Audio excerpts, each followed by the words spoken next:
Alright, good morning, good evening.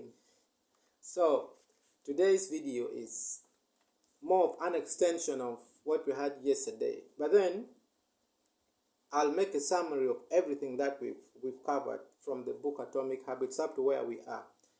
And this should be chapter 6, I'm not really sure. But then, it's inversion of the first law. So, in the previous videos, I mentioned something about the 4 stages to behavior change, which the first one is the cue. That's when you get exposed, like if you're a smoker, smelling the scent or the smell of a cigarette. And then the second one is the craving, that urge you get to start smoking. And then the third one is the action of smoking, and the fourth one is the reward that you get. So we are on the first one. Now, for you to kill out a bad habit, these are the things that you should do. First of all, you need to be aware of those habits. So what you could do is just list all the things that you do around that time when you're, let's say, smoking. Or you could even, just be aware of all the habits. In this stage, you're just being aware. Do not judge any of them. Don't look at a habit like, oops, so I smoke in the morning, man, I don't know what's happening, blah, blah, blah. Don't do that. Just be aware. And then there's the second stage, was what I said. It's called implementation intention. It's where you locate a date, a time, and location. You have to be very specific. That at this time, for example, I said in the previous video that let's assume you're sick and your doctor told you to take medicines in the morning. You could attach that taking of your drugs to brushing of your teeth. So you could put your drugs next to where your toothbrush is, so that before you brush, since brushing is already a habit that you perform every day, before you brush, you first have to take the drugs, because the drugs are there, they're visible. That's implementation intention. That's also something that you should do after locating the habit, the good habit that maybe you want to adapt, or the bad one that you want to lose. And then there's also habit stacking.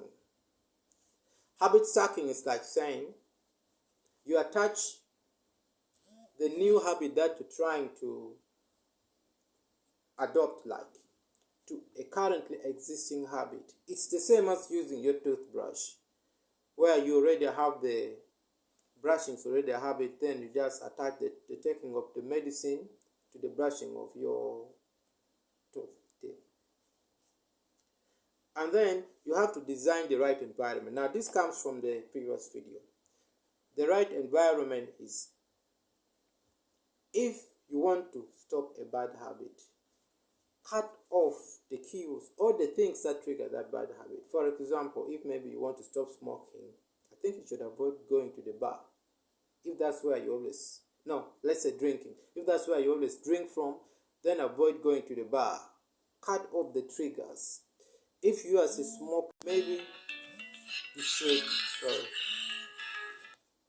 then maybe you should avoid smokers, staying around smokers, or even buying a cigarette. Do not move with the cigarette in your pockets if you want to avoid it, so that it's hard to access. Make it hard to access. Now, by doing that, you're inverting the first law, which is the trigger when you get exposed to something.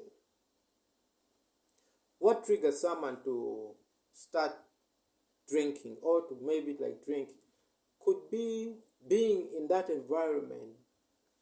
Maybe you're smelling booze, there's loud music. If that's the trigger, then the best thing is to stay away from it. Stop trying to, what I found out is this. Most of the people have the most self-control. It's just that they don't expose themselves much to situations that could make them start performing the habits they don't like. It's not that they are so powerful or they have lots of willpower. Maybe they do, but for the most part, they don't expose themselves to situations that could make them perform those very habits that they're trying to quit or to like throw away.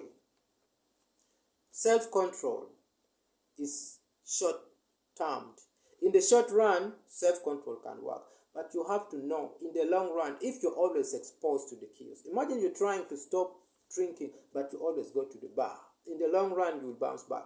That's why when you take someone to a rehab, to maybe a drug addict to a rehab, this person can stop that habit for some time. Why? Because he's not being exposed to the drugs or to the people who take it.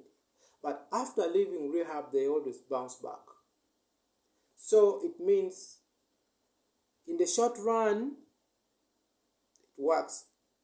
But when you take this person and put this person back to the very environment that first of all triggered that bad habit, he'll most likely bounce back.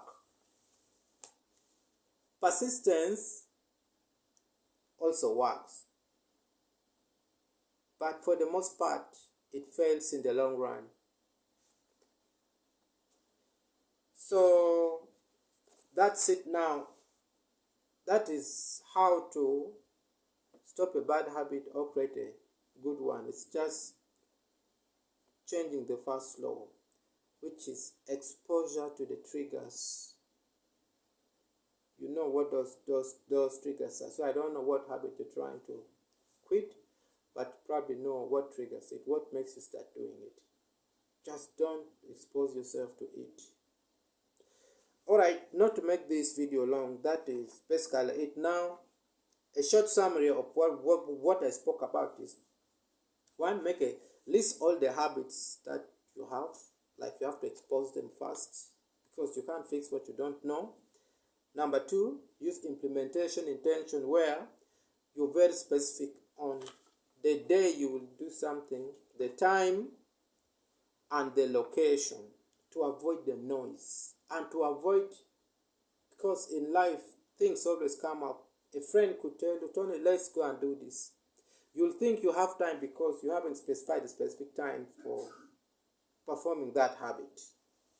Then use habit stacking. Attach a new habit to an existing habit, and then design a good environment or leave the bad environment. Thank you. Have a good day.